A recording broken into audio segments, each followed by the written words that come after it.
Up, Gavin? How are you, man? Yeah, g'day, Marcel. I'm well. How are Nice to see you? you. Doing great. So it's been a while since we met, but I have a lot of great memories of working with you. Thanks for being here. Oh, happy to. No worries. Yeah, nice to connect with you again. So let's start with this. First of all, I want you to introduce yourself. Tell us a little bit about you and your background, so people understand, a little bit about how we met too. Hmm. Yeah, sure. Happy to.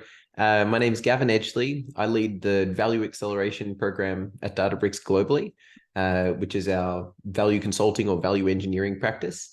I've been at Databricks for 4 years. So yeah, similar timing to your tenure as well, which is of course where we got to first work with each other. Previous to Databricks, I was a value leader at MuleSoft, which was acquired by Salesforce. And I started my career in management consulting in Australia before moving to the US about 6 or 7 years ago. Um, so yeah, that's a little bit about me. That's amazing, Gavin. What I remember about you, Gavin, working with you since the beginning, you're just like a pro. The way you approach the game, the discipline, the organization, and one thing that I remind that I remember about you running deals, it's you listen. You're really trying to understand, not from the superficial approach, but what's going on in the account, what's going on with the rep, what's going on with the business, and how can we go deeper, not only to show a value in numbers, but to have something meaningful that we can help the customer, right? So I appreciate it. I learned a lot from you, and I want to make sure I'll tell you this. You're too kind, too kind. I think that, I mean, I had an absolute pleasure working with you as well. I think uh, some of the challenges with this, this value engineering role, this business value consulting, there are a Mhm. set of services we offer, a set of things we typically help with.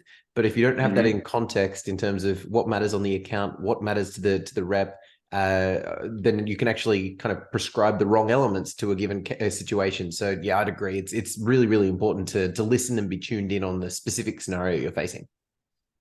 Awesome, awesome. And then here we are, man. We're talking about ecosystem and relationship map, helping AEs, sales reps, understand how to navigate not only at the customer end, but also how they can navigate internally to scale their business, scale their sales, to be more productive, and make more sales. So you are on the flying wheel. You are a very important piece, not you, but the organization you represent, right?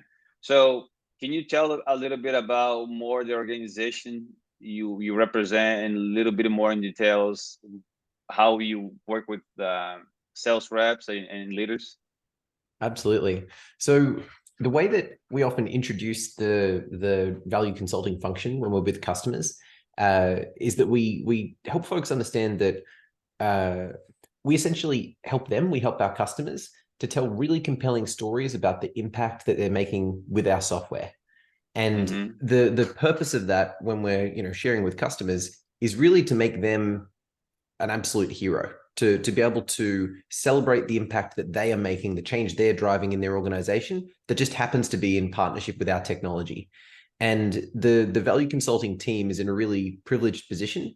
We get the opportunity to do this with many customers, and so we get to see the trends. We get to see the demands of finance when folks are buying software, and what finance expects in terms of a great business case to justify a purchase.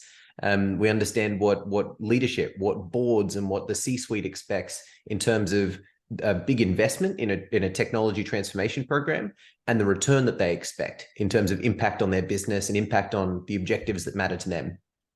And so the value consulting team has a set of skills. They're grounded in, they have business degrees, they have experience doing this at other tech companies, they have experience perhaps as management consultants or as investment bankers, and they bring a unique skill set that I think is really complementary to a typical salesperson's skill set, and means that together we can, make the customer a hero through the impact they're driving with the technology.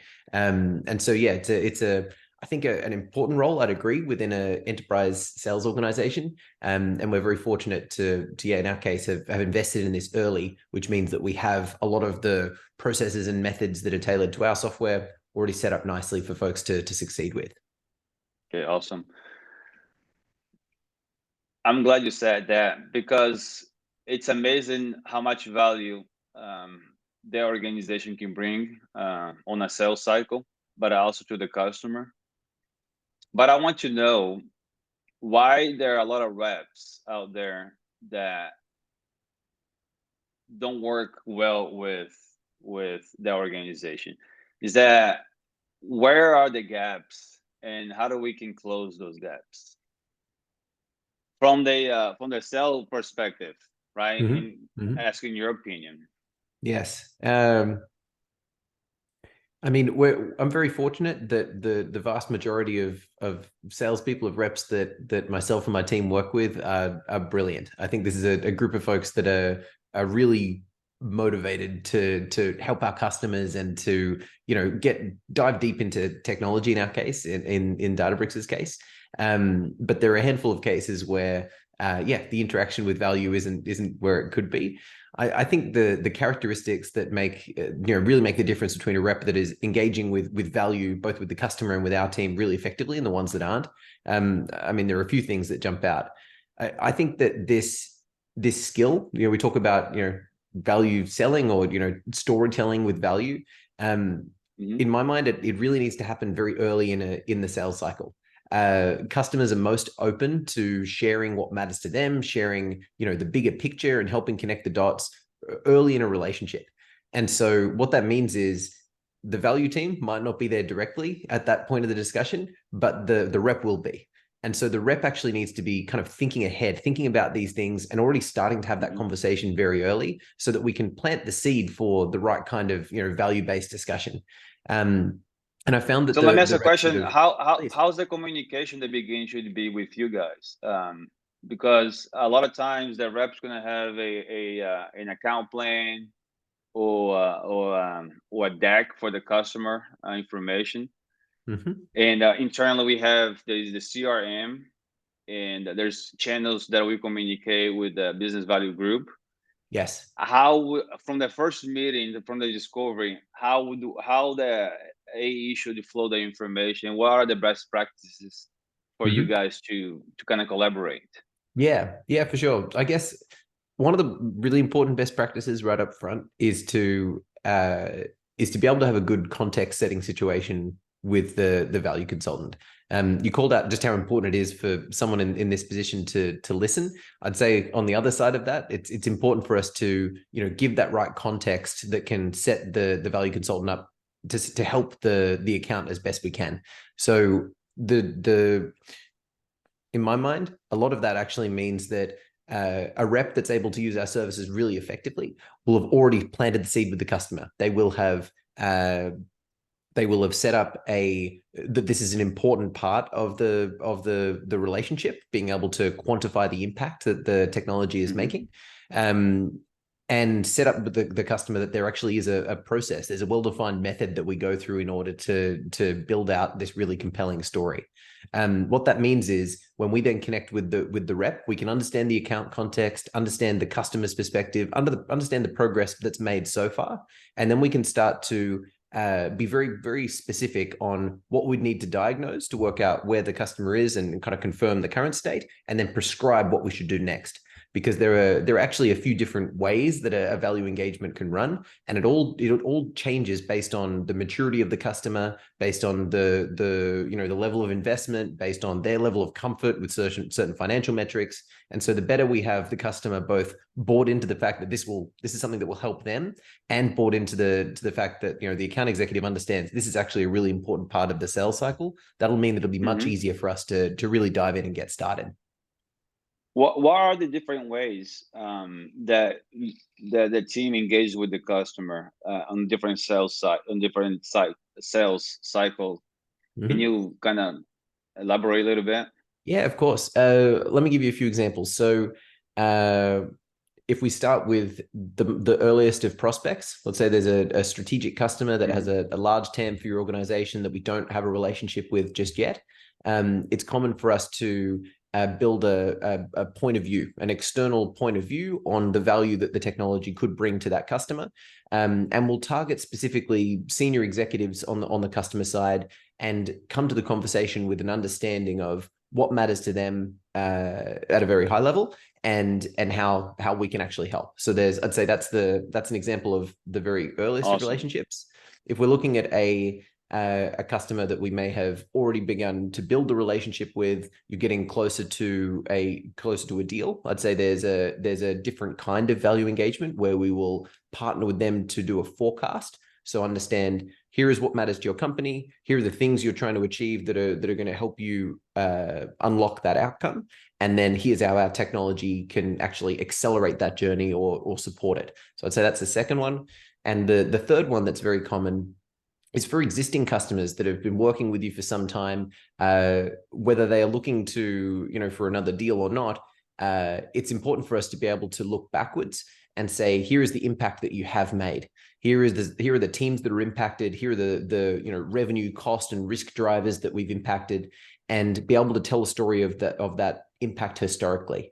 It's all well and good to say, here's the impact we expect you'll get, but it's very, very meaningful when you can say, look, here is backward looking. Here's the real impact that you've actually been able to deliver. That track record is typically a really important element as you unlock more investment and kind of progress the relationship. I love it, the three stages process, because a lot of the sales rep, they will engage their team on the last mile, and it's very late to show some numbers and trying to do all this, right? Agreed. Exactly. I'd say it's one of the biggest gotchas. If when this happens, and unfortunately, despite our best coaching and guidance, it still does happen every now and then.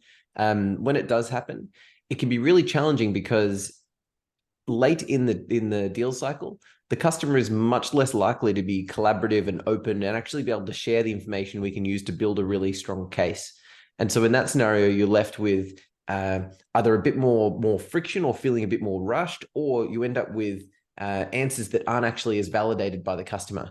And it's actually, this is most powerful when the answer is built together with the vendor, the technology vendor, and the customer together. Those two, when it's your joint answer, not just the answer from the vendor, that's when you can actually see, this become an asset that your champion owns, that they use within the organization to drive change. That's really the goal. When you think bigger than just the deal that's in front of you, but really think about their Mm-hmm. longer term career success and the success of the initiatives that they're investing their time and effort in, that's what we really want to support. And it's difficult to do that if it's late in the cycle that this is first introduced. Amazing. Let me share a graph with you on your page. Let me know when you see it. Yes, I can. What do you see, the sales internal ecosystem relationship map? I certainly do. Okay, so the team we are discussing, it's right here, right? The business value team, and the sales rep and the account team and leaders, they're right here in the middle, and they have to understand the flying wheels of all this organization and how to come in and communicate with you, because also this team is busy. Let's say an organization with 10,000 employees, 60,000 employees, I'm assuming you have to prioritize a lot of these deals, correct? Absolutely. And okay, what kind of advice would you give for the rep that wants to start creating a relationship with you guys and start understanding what your team does, and how can he have more influence in navigating over here? What are the Mhm. best practices, and what are the things that they should not do? Mhm. Mhm. I think the way you've framed it, Marcelo, is just right. There are each value consultant, no matter the organization, is serving a large number of reps, and there are a large number of accounts they could be working with directly. And so we're constantly playing a prioritization exercise.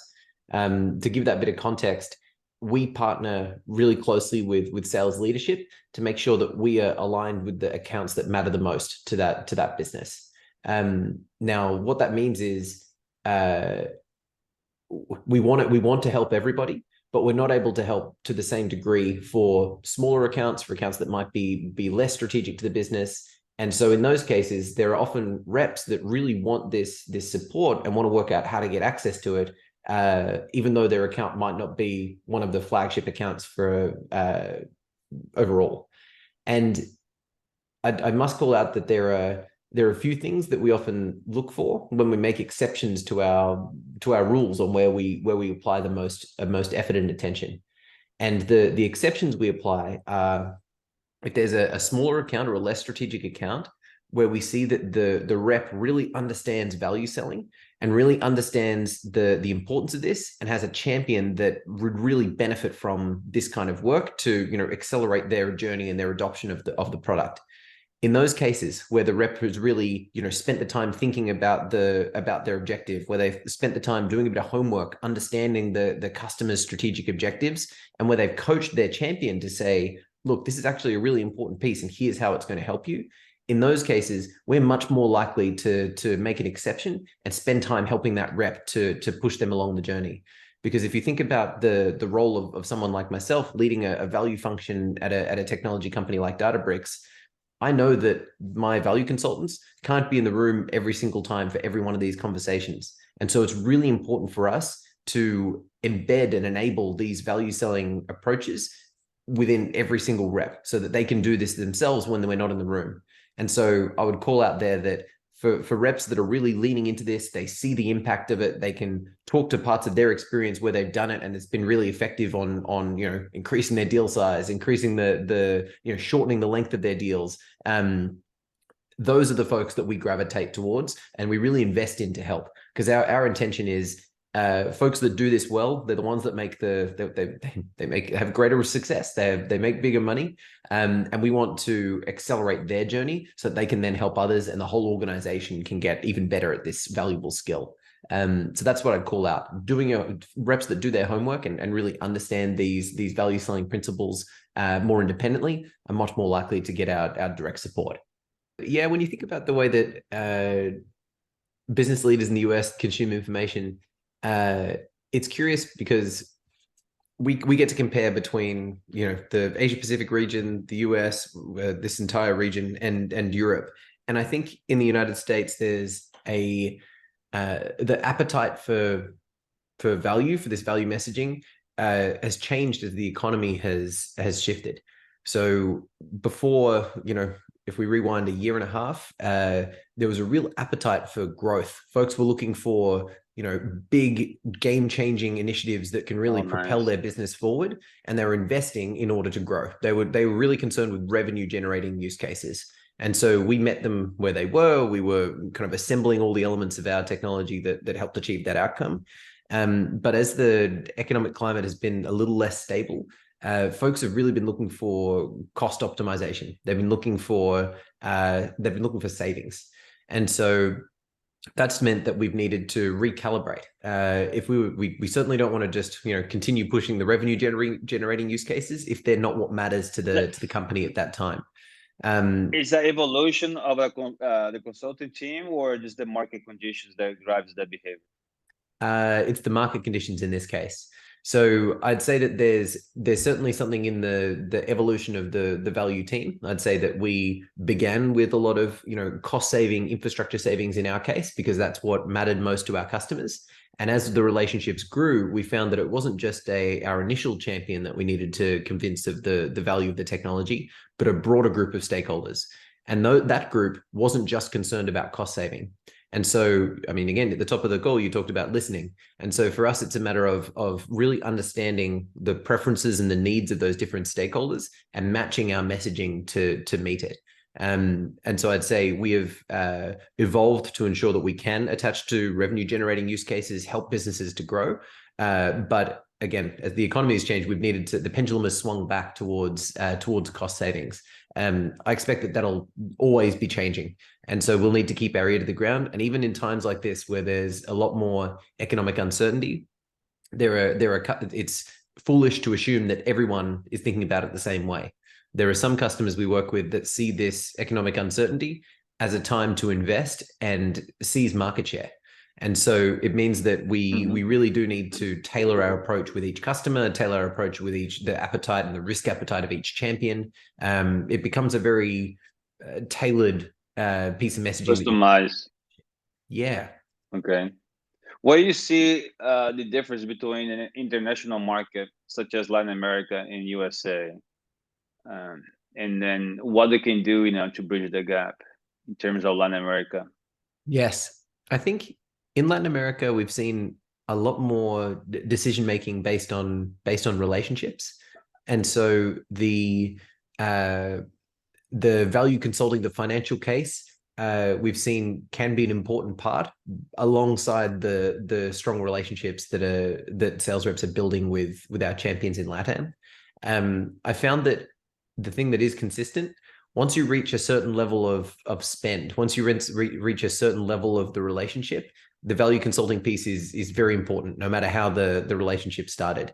So I'd say that, yeah, the engagement is certainly different in LATAM, but among larger relationships, this becomes very important. And I think that's partly because as the relationship gets larger, you actually have a larger group of stakeholders that you need to consider. You need to be able to communicate to them consistently. And in many cases, a financial case like the ones that the value team will help to build is that mechanism to communicate and bring them on board. So your experience in the past, the early stage deals, not so much business value consulting efforts, but larger enterprise deals and renew customers, you see more that approach. Because it got to the CFO level, it has got to the board, and then they need to understand the value that the offer is giving to them.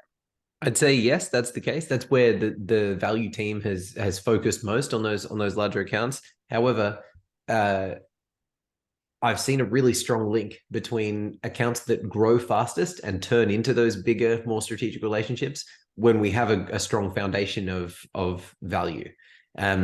For us, if we know that the very beginning of the relationship where we land is in something that is meaningful for the business and taps into something that is a broader strategic problem, then that first kernel of the relationship becomes a proof point for what could work if with additional investment. And so I'd say that what we see is not that value is missing from some of those smaller accounts, but rather that value is on a smaller scale. We don't have as heavy a lift. It's not as cumbersome a model. It's not as much review and detail that goes into it. But the thing that is still consistent is that the thing we are doing with that customer is important to them in some way, and bigger than just the team that we're serving directly. And so I'd encourage, if we're looking for advice for reps that are encountering this space and thinking about it for the first time, I would encourage them to search and seek out that link to the bigger picture. Ground yourself in an understanding of what matters to that company and help your champion link through to that thing. Even if it's just at a smaller scale, because that's what will really enable you to accelerate the growth and kind of build on that relationship. Cool. I thought about it, the relationship that the rep in the technical team has to have with the coach first, and then with the champion, with the intention to, if we're going to do this project together, how can we represent the value or the cost savings that you're going to be working on? And how can I help the champion translate that and help me to go up the chain to the economic buyer or to the CFO or to the people that are supporting those efforts? Exactly. And then bringing your team, as along as those flying wheels as part of that stage. And then this is where we are. And then as he continue to go through all those the wheels, he can seek support from every single organization within the ecosystem it's gonna help him to expedite the deals. Definitely. But Yes. yeah, that's amazing. I'm a big fan of the business value consultant team. I think you guys are very sharp. You guys are killers in what you do, and it was amazing to work with you, Gavin, and you bring so much value now for what you do. And then you're always fresh, so you're always looking good. You know, hair on point. So I I appreciate your appreciate time. that. You're too kind. No, it's been an absolute pleasure working with you as well, Marcelo. I think I'm so glad to see that you're shining a light on this component, this value component, as it sits within the overall skill set that AEs need to be successful. I think that yes, this is a growing discipline within sales organizations, and I'm so glad to see that. Yeah, you're helping rising stars in this space to really understand it and apply it in their own practice. For sure, because I wish there was something like this when I was coming up, and so I understood how to do it, and who was gonna help me instead of going the hard way about it. Yes, absolutely. It's I'm glad that there are folks to help and guide and coach on the value consulting side of things. Absolutely. Yeah, Gavin, it was great talking to you. Thanks a lot, and have a great year, man. My pleasure. Thank you. Right back at you, Marcelo. Great reconnecting. I, Thank you.